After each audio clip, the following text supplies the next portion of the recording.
125வது ஆண்டை நிறைவு செய்து இன்றும் தனது பணியை செவ்வனே செய்து வரும் கொடைக்கானல் சூரிய ஆய்வகத்தை குறித்து சுருக்கமாக இந்த செய்தி தொகுப்பில் பார்க்கலாம்.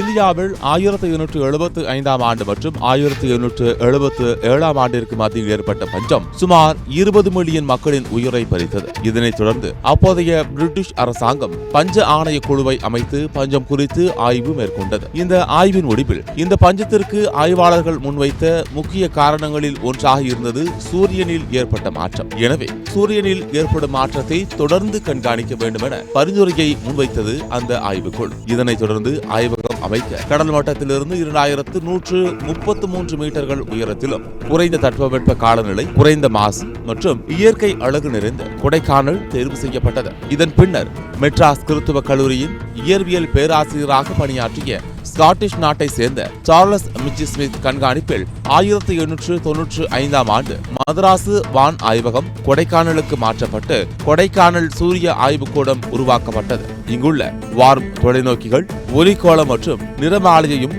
சுரங்கப்பாதை தொலைநோக்கி மூலம் சூரியனின் வட்டு முழுவதும் துருவப்பட்ட நிறமாலையையும் அளவிடுகின்றது. எவர்ஷெட் என்ற விளைவு முதலில் இந்த ஆய்வகத்தில் தான் 1909 கண்டுபிடிக்கப்பட்டது. இந்த ஆய்வகம் தான் தற்போது வரை இந்திய வான் இயற்பியல் பயிலகமாக உள்ளது. மேலும் இங்கு பல்வேறு வானியல் சம்பந்தப்பட்ட ஆய்வுகள் மேற்கொள்ளப்பட்டு அதன் தரவுகள் தற்போது வரை பராமரிக்கப்பட்டு வருகிறது. குறிப்பாக சூரியனின் மேற்பரப்பு வெப்பம், அழுத்தம் ஆகியவற்றில் ஏற்படும் தொடர் மாற்றம் குறித்து கண்காணித்து அதன் தரவுகள் சுமார் 120 ஆண்டுகளுக்கு மேலாக சேமிக்கப்பட்டு பராமரிக்கப்பட்டு வருகிறது. இந்திய வானியற்பியல் நிறுவனத்தால் இயக்கப்படும் இந்த சூரிய ஆய்வகம் உலகின் மிக நீண்ட தொடர்ச்சியான தினசரி சூரிய பதிவுகளில் ஒன்றாக திகழ்ந்து வருவதோடு மட்டுமல்லாமல் அந்த தனித்துவமான தரவுகள் அனைத்தும் டிஜிட்டல் மயமாக்கப்பட்டு உலகம் முழுவதும் உள்ள வானியலாளர்களுக்கும் அனுப்பப்படுகிறது. கடந்த மாதம் சர்வதேச ஒளி தினம் அன்று கொடைக்கானல் சூரிய ஆய்வகத்தின் 125 ஆண்டு பாரம்பரியத்தை நினைவுகூரும் வகையில் அஞ்சல் தலை வெளியிடப்பட்டது. கொடைக்கானல் சூரிய ஆய்வகத்தின் வரலாறு மற்றும் அதன் பணி குறித்து நமது செய்தியாளரிடம் பகிர்ந்து கொண்ட பெங்களூரு வானியல் இயற்பியல் ஆய்வகத்தின் விஞ்ஞானியும் கொடைக்கானல் வானிலை ஆய்வகத்தின் மக்கள் தொடர்பு அறிவியல் விழிப்புணர்வு பொறுப்பாளருமான முனைவர் கிறிஸ்பின் கார்த்திக் கூறுகைகள், ஸ்டாம்பில் உள்ள இன்னொரு ஒரு பிக்சர் பார்த்தீங்கன்னா ஐகானிக் பில்டிங் எங்களோட ஆடிட்டோரியம் கொடைக்கானல் சோலார். இதில் பார்த்தீங்கன்னா லெஃப்டில் இந்த பக்கம் 8 இன்ச் டெலஸ்கோப், இது 6 இன்ச் டெலஸ்கோப். அந்த காலத்தில் அப்போ வந்து எப்படி அப்சர்வ் பண்ணிட்டு அதை வந்து சூரியன் ஆராய்ச்சி பண்ணும்போது ப்ரொஜெக்ஷனில் ஃபோட்டோகிராஃபிக் பிளேட்டில் எடுத்தது. இதை வந்து நாங்கள் வந்து நைட் ஸ்கை ஆப்ஜெக்ட்டுக்கு இப்போ பப்ளிக்காக யூஸ் பண்ணிட்டு இருக்கோம் இந்த டெலஸ்கோப் தான்.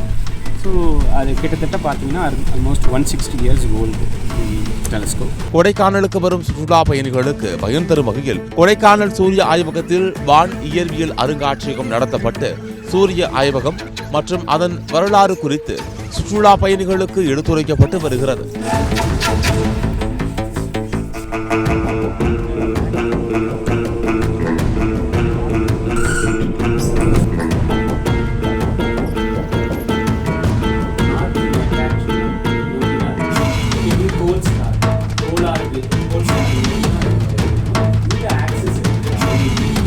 சத்தியம் தொலைக்காட்சியின் செய்திகளுக்காக கொடைக்கானல் செய்தியாளர் செல்வராஜுடன் சத்தியம் தொலைக்காட்சியின் செய்திக்குழு.